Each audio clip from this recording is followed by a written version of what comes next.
Hi guys, welcome back to my YouTube channel. I am Priyanka and I have completed my BSc Agriculture from University of Agriculture Science Dharwad, and currently I am pursuing MBA in ABM in the same university. ಸುಮಾರು ಜನ ರೀಸೆಂಟಾಗಿ ಬಂದಿರುವಂಥ news ಕೇಳಿದ್ದೀರಾ. ಅದೇನಂತ ಹೇಳಿದ್ರೆ, private ಇನ್ಸ್ಟಿಟ್ಯೂಟ್ಸ್ಗೆ US Bangalore ಅವರು affiliation ನೀಡ್ತಾ ಇದ್ದಾರೆ ಅಂತ ಹೇಳಿ. ಸೊ ಈ ಒಂದು ಡಿಸಿಷನ್ನ ಸುಮಾರು ಸ್ಟೂಡೆಂಟ್ಸ್ಗಳು ಅಪೋಸ್ ಮಾಡ್ತಾ ಇದ್ದಾರೆ. ಜೊತೆಗೆ ಸುಮಾರು ಅಗ್ರಿಕಲ್ಚರ್ ಯೂನಿವರ್ಸಿಟೀಸಲ್ಲಿ ಸ್ಟ್ರೈಕ್ಗಳನ್ನು ಕಂಡಕ್ಟ್ ಮಾಡ್ತಾ ಇದ್ದಾರೆ ಅಂತ ಹೇಳಿ ಕೇಳಿದ್ದೀರಾ.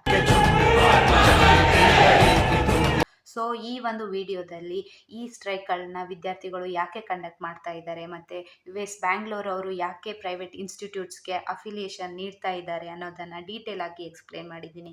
ಸೊ ವಿಡಿಯೋನ ಸ್ಕಿಪ್ ಮಾಡ್ತೆ ನೋಡಿ ಅಂತ ಹೇಳಕ್ಕೆ ಇಷ್ಟಪಡ್ತೀನಿ. ಸೊ ಪ್ರೈವೇಟ್ ಇನ್ಸ್ಟಿಟ್ಯೂಟ್ಸ್ಗೆ ಈ ಒಂದು ಅಫಿಲಿಯೇಷನ್ ಯಾಕೆ ಇಂಪಾರ್ಟೆಂಟ್ ಅಂತ ಹೇಳಿದ್ರೆ, ತಾವುಗಳು ಈ ಒಂದು ಅಫಿಲಿಯೇಷನ್ ಪಡ್ಕೊಳೋದ್ರಿಂದ ತಾವುಗಳು ಇಂಡಿಪೆಂಡೆಂಟ್ ಆಗಿ ವರ್ಕ್ ಮಾಡ್ಬೋದು. ಜೊತೆಗೆ ತಾವುಗಳು ಆಫರ್ ಮಾಡುವಂಥ BSc ಅಗ್ರಿಕಲ್ಚರ್ ಮತ್ತು BSc ಅಗ್ರಿಕಲ್ಚರ್ ಅಲೈಡ್ ಕೋರ್ಸಸ್ಗಳ ಮೇಲೆ ಸ್ಟೇಟ್ ಅಗ್ರಿಕಲ್ಚರ್ ಯೂನಿವರ್ಸಿಟೀಸ್ನ ಕಂಟ್ರೋಲ್ ತುಂಬ ಕಡಿಮೆ ಆಗ್ತಾ ಹೋಗುತ್ತೆ.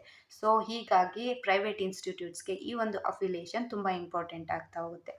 ಸೊ ಈ ಒಂದು ಅಫಿಲಿಯೇಷನ್ನ US ಬ್ಯಾಂಗ್ಳೂರ್ ಅವರು ಯಾಕೆ ಪ್ರೈವೇಟ್ ಇನ್ಸ್ಟಿಟ್ಯೂಟ್ಗೆ ಕೊಡ್ತಾ ಇದ್ದಾರೆ ಅಂತ ಹೇಳಿದ್ರೆ, ಸ್ಟೇಟ್ ಅಗ್ರಿಕಲ್ಚರ್ ಯೂನಿವರ್ಸಿಟಿಗಳು ಆಪ್ರೇಟ್ ಮಾಡೋಕ್ಕೆ ಫಂಡ್ ಬೇಕಾಗಿರುತ್ತೆ. ಈ ಫಂಡನ್ನು ತಾವುಗಳು ಎಕ್ಸ್ಟೆನ್ಷನ್, ರಿಸರ್ಚ್ ಮತ್ತು ಎಜುಕೇಷನ್ ಮೂಲಕ ಜನ್ರೇಟ್ ಮಾಡುತ್ತೆ. ಸೊ ಈ ಒಂದು ಅಫಿಲಿಯೇಷನ್ ಪ್ರೈವೇಟ್ ಇನ್ಸ್ಟಿಟ್ಯೂಟ್ಗೆ ಕೊಡೋದ್ರಿಂದ ಯೂನಿವರ್ಸಿಟಿ ಈ ಒಂದು ಮೂಲಕನೂ ಫಂಡನ್ನು ಜನ್ರೇಟ್ ಮಾಡ್ಬೋದು, ಇನ್ಕಮನ್ನು ಜನ್ರೇಟ್ ಮಾಡ್ಬೋದು ಅನ್ನೋ ಒಂದೇ ಒಂದು ಉದ್ದೇಶದಿಂದ ಪ್ರೈವೇಟ್ ಇನ್ಸ್ಟಿಟ್ಯೂಟ್ಗೆ ಅಫಿಲಿಯೇಷನ್ನ ನೀಡ್ತಾ ಇದ್ದಾವೆ. ಸೊ ಈ ಒಂದು ಡಿಸಿಷನ್ನ ಸ್ಟೂಡೆಂಟ್ಗಳು ಯಾಕೆ ಅಪೋಸ್ ಮಾಡ್ತಾ ಇದ್ದಾರೆ ಅಂತ ಕೇಳಿದ್ರೆ, ಈಗಾಗಲೇ ಅಗ್ರಿಕಲ್ಚರ್ ಗ್ರ್ಯಾಜುಯೇಟ್ಸ್ ಆಗಿರುವಂತಹ ಸುಮಾರು ಜನಕ್ಕೆ ಜಾಬ್ಸ್ ಇಲ್ಲ. ಸುಮಾರು ಅಗ್ರಿಕಲ್ಚರ್ ಗ್ರ್ಯಾಜುಯೇಟ್ಸ್ಗಳು ಪ್ರೈವೇಟ್ ಸೆಕ್ಟರಲ್ಲಿ ಕೇವಲ 15ರಿಂದ 20 ಸಾವಿರ ಸ್ಯಾಲ್ರಿಗೆ ವರ್ಕ್ ಮಾಡ್ತಾ ಇದ್ದಾರೆ. ಸೊ ಪ್ರೈವೇಟ್ ಕಾಲೇಜಸ್ಗಳಿಂದನೂ ಕೂಡ ಅಗ್ರಿಕಲ್ಚರ್ ಗ್ರ್ಯಾಜುಯೇಟ್ಸ್ ಹೊರಗೆ ಬಂದರೆ ನಂಬರ್ ಆಫ್ ದ ಸ್ಟೂಡೆಂಟ್ ಜಾಸ್ತಿ ಆಗ್ತಾರೆ. ಇದರಿಂದ ಸಪ್ಲೈ ಆಫ್ ಅಗ್ರಿಕಲ್ಚರ್ ಗ್ರ್ಯಾಜುಯೇಟ್ಸ್ ಜಾಸ್ತಿ ಆಗ್ತಾರೆ, but demand for them remain same. So ಇದರಿಂದ ಅನ್ಎಂಪ್ಲಾಯ್ಮೆಂಟ್ ಜಾಸ್ತಿ ಆಗುತ್ತೆ. ಸೊ ಕ್ವಾಲಿಟಿ ಆಫ್ ಎಜುಕೇಷನ್ ಕಡಿಮೆ ಆಗ್ತಾ ಹೋಗುತ್ತೆ.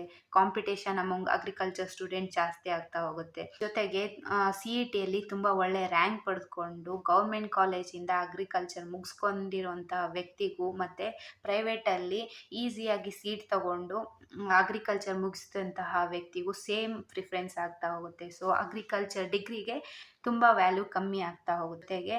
ಅಗ್ರಿಕಲ್ಚರ್ ಗ್ರ್ಯಾಜುಯೇಟ್ಸ್ ಈಗಾಗಲೇ ಮುಗಿಸಿ ಹೋಗಿರುವಂಥ ಗ್ರ್ಯಾಜುಯೇಟ್ಸ್ ಫ್ಯೂಚರ್ ಮೇಲೆ ನೆಗೆಟಿವ್ ಎಫೆಕ್ಟ್ ಆಗ್ತಾ ಹೋಗುತ್ತೆ. ಸೊ ಪ್ರೈವೇಟ್ ಇನ್ಸ್ಟಿಟ್ಯೂಟ್ಗೆ ಅಫಿಲಿಯೇಷನ್ ಕೊಡೋದ್ರಿಂದ ನಂಬರ್ ಆಫ್ ಗ್ರ್ಯಾಜುಯೇಟ್ಸ್ ಜಾಸ್ತಿ ಆಗ್ತಾ ಹೋಗ್ತಾರೆ ಹೊರತು ನಂಬರ್ ಆಫ್ ಜಾಬ್ಸ್ ಜಾಸ್ತಿ ಆಗ್ತಾ ಹೋಗೋದಿಲ್ಲ. ಸೊ ಹೀಗಾಗಿ ಸ್ಟೂಡೆಂಟ್ಗಳು ಈ ಒಂದು ಡಿಸಿಷನ್ನ ಅಪೋಸ್ ಮಾಡ್ತಾ ಇದ್ದಾರೆ.